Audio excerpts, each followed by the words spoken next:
Mimpi buruk yang dialami Baginda Raja Harun ar-Rasyid tadi malam menyebabkan Abu Nawas diusir dari negeri kelahirannya sendiri. Abu Nawas tidak berdaya.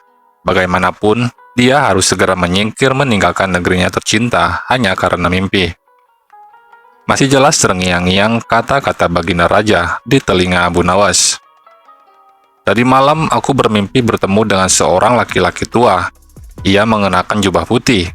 Ia berkata bahwa negerinya akan ditimpa bencana bila orang yang bernama Abu Nawas masih tetap tinggal di negeri ini.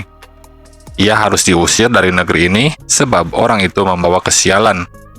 Ia boleh kembali ke negerinya dengan syarat tidak boleh dengan berjalan kaki, berlari, merangkak, melompat-lompat, dan menunggang keledai atau binatang tunggangan yang lain, kata Baginda Raja kepada Abu Nawas.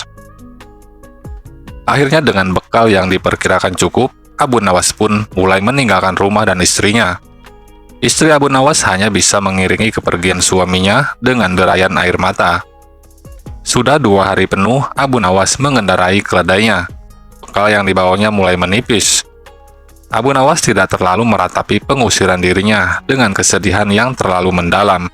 Namun sebaliknya, Abu Nawas merasa bertambah yakin bahwa Tuhan Yang Maha Perkasa akan segera menolongnya keluar dari kesulitan yang sedang melilit pikirannya.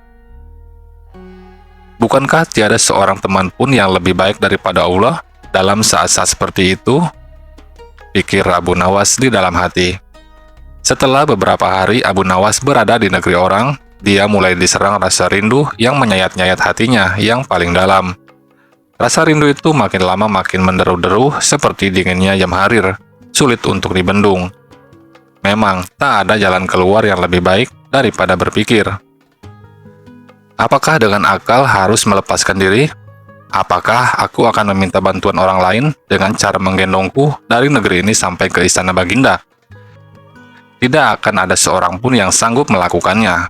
Aku harus bisa menolong diriku sendiri tanpa melibatkan orang lain, pikir Abu Nawas. Pada hari ke-19, Abu Nawas tidak lagi mengindahkan larangan Baginda Raja Harun ar-Rasyid. Setelah segala sesuatunya dipersiapkan, Abu Nawas berangkat menuju ke negerinya sendiri. Perasaan rindu dan senang menggumpal menjadi satu. Kerinduan yang selama ini melecut-lecut semakin menggila karena Abu Nawas tahu sudah semakin dekat dengan kampung halaman. Mengetahui Abu Nawas bisa pulang kembali, penduduk negeri gembira.